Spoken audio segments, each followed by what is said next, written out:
More so than other dungeons, Plaguefall is very intricate and mechanically demanding. Timing a Plaguefall relies more on your ability as a group to play mechanically efficient versus just constantly doing huge damage. Obviously, huge damage in key moments is important, but compared to dungeons like Spires, Halls, or the other side, you aren't as likely to be damage checked in Plaguefall. Oftentimes, I find myself skipping through VODs of other players in their keys to find the important bits of information, so I thought I'd just consolidate all that for you here so you don't have to watch an entire dungeon run.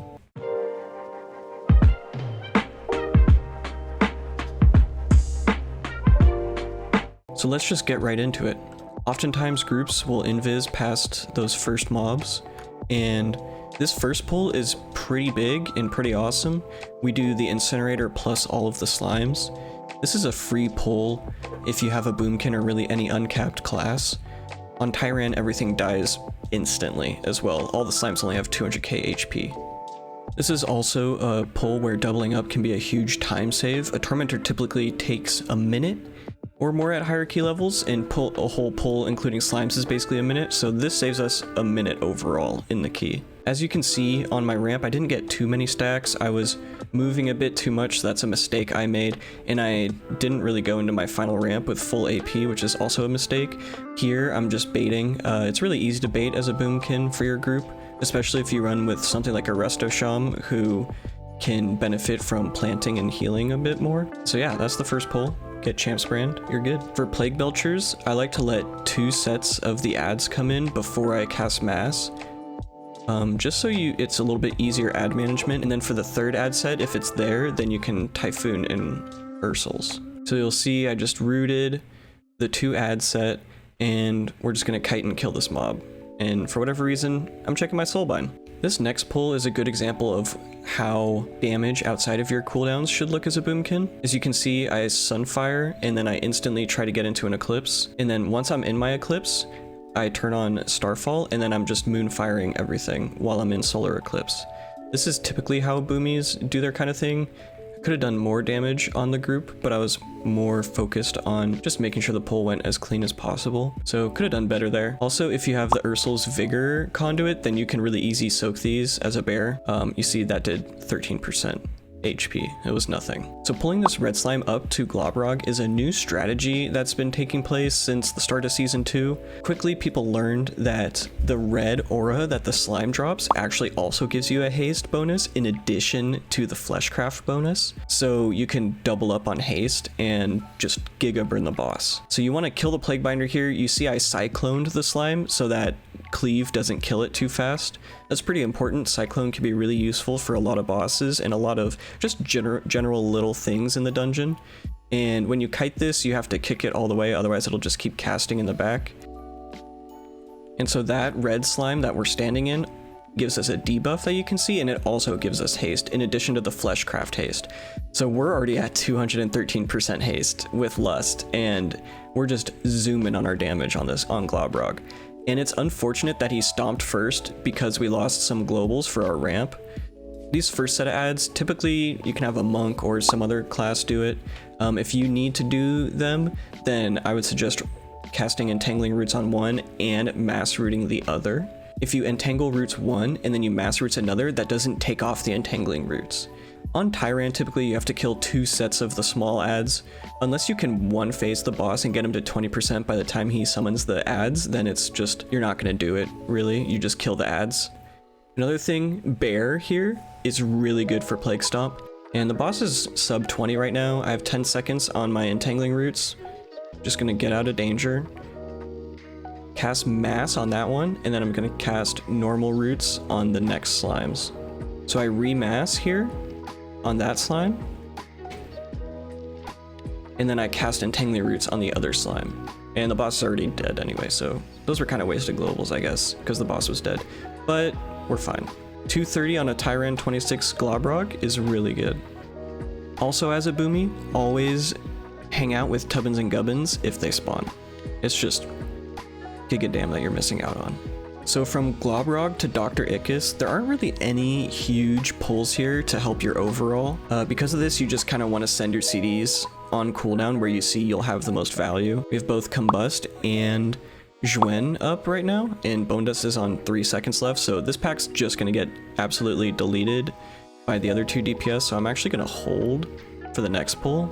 Yeah, like our monk got a couple procs and hits 70k here. Like, if I boomy ramped, it would have been a waste because this pull was only 20 seconds. The rest of this area is really just clearing out trash. It's all pretty easy trash. You rotate interrupts and silences on the slimes and just kind of kill the other stuff.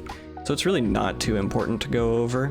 Maximizing the Gauntlet is actually really important in Plaguefall. You'll see we use the first set of the Gauntlet Plague Borers on this tentacle, and then we're going to use the next set on this next tentacle. And then you can actually use the next set, the third set, on these tentacles, and you can trees it so your tank just yeets out. As you can see, our tank just jumped out, and then these tentacles will just blow up. You just want to make sure that you kill them before they get any vile spits off. The final set of Plague Borers you can do with whatever Tormentor is here, which is generally pretty free.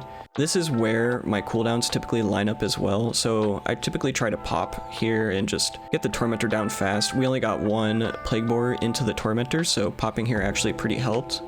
If you're an extra gamer, then you can also pull the back Slime Claws near the Tormentor in with the Plague Borers, but we just weren't fast enough. But it's okay, I still got a little bit of ramp left to delete these mobs.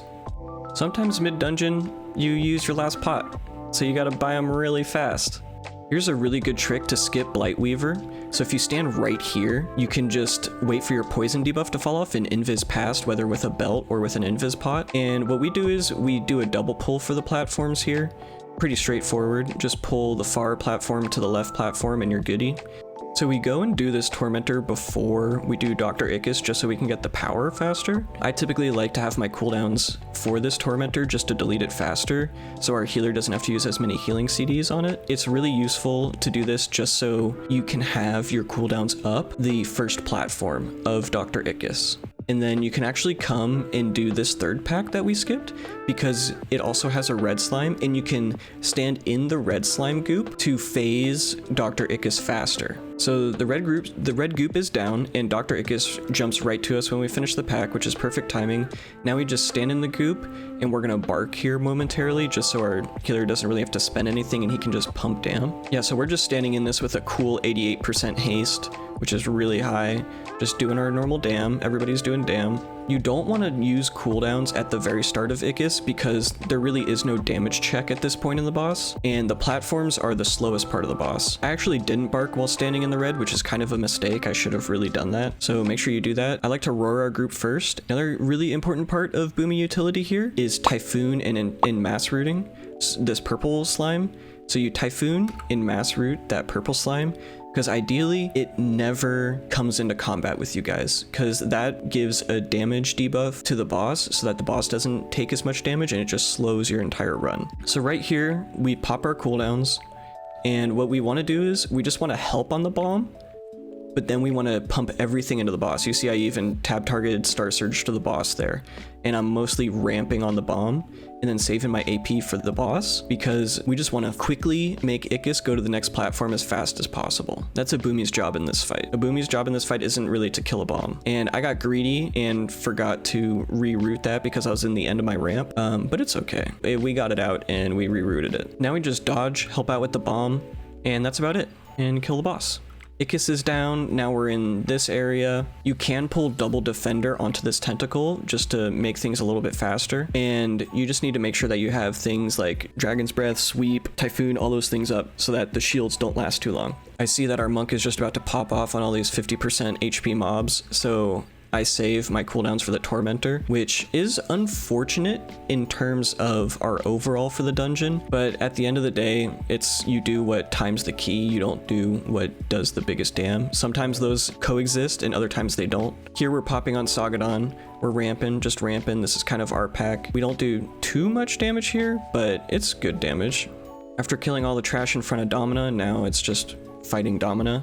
Some interesting things about Domina is that you can actually pull out her Brood Assassins with Typhoon, and as a Boomy you can also de-curse or de-poison or de-disease, whatever it is, the tank. Monks can actually do it too. So here are Brood Assassins going out. I don't think I need to Typhoon any of these from what I remember. Oh, I Typhoon the right one. And then I trees for my tank, and I get a Starfall up while I was ramping so that I could cast while moving. Those first ads just get deleted. Here's a mistake I did is I went into Lunar Eclipse right after my ramp. What you want to do is you want to go into Solar Eclipse, because if you go into Solar Eclipse right after you finish your ramp, then you'll have Lunar Eclipse for all these mobs. So you see I'm still stuck in Solar Eclipse right now when all these mobs are out, when I could be starfiring and doing damage with Lunar Eclipse instead of single target Solar Eclipse stuff. So yeah, we had a really scuffed Domina. It took 4 minutes, but that's all good. We still have plenty of time. Final boss takes about 3.5 minutes. In this room, you can just delete with Boomy CDs. So yeah, we're pretty home free for this. Most of the time in this room, just pull everything and do big damn with your CDs. You want to focus on Bileflesh a bit because he's your limiting factor in how fast all of this room will go. It's not as good for your overall, but it helps time the key faster. So the last pull we do is the triple slime because we have a Necrolord so we can get the 3 buff. What some people do is pull that red slime similar to how we did with Globrog all the way to Margrave, but that's a lot of intensive healing, especially on Tyrant, so I don't recommend every group do it unless you're really confident. And on Margrave, what I like to do personally is CD the second phase and have the Monk in Mage CD the first phase, and then we Lust phase 3. This is why CDing the big ad room works well, because your CD will be up by the time Margrave is in her second phase. You also want to reserve trees for when you're running through sketchy devoted ads, because especially on Tyrant, they will almost one-shot you. If you can phase Margrave before she does 2 sets of infected rains, then you're really gaming. After Ring Around the Rosie in phase 2, this is when we can pop. Here, you just want to do big damn to the boss. That's all you care about. So we phase Margrave before she even gets a second of the poison off, which is really good. And now we're just dancing, waiting for phase 3. In phase 3, I like to save trees for this movement area right here. I pop trees right there because those ads were just newly spawned and didn't really have aggro to save the group. And now you just kill the boss. Easy time with 2 seconds left. Wasn't sweating at all. It was the easiest thing in the world. Clean 6 IO, and that's how you do 26 Plaguefall. On a more personal note, I never expected to reach almost 500 subscribers in my first 1.5 to 2 months on YouTube. I just wanted to take the moment to say thank you all for the support. The amount of messages I've received both in and out of game have been really encouraging, so I just want to thank you all, sincerely. If you want more content like this, you can follow my Twitch at twitch.tv/Shew or Twitter at twitter.com/ShewWow. Both of those will be in the description, and you can also like, comment, and subscribe on this YouTube channel here. Be sure to check out this video where I show you how to delete the first boss in Mists, and thank you all so much again.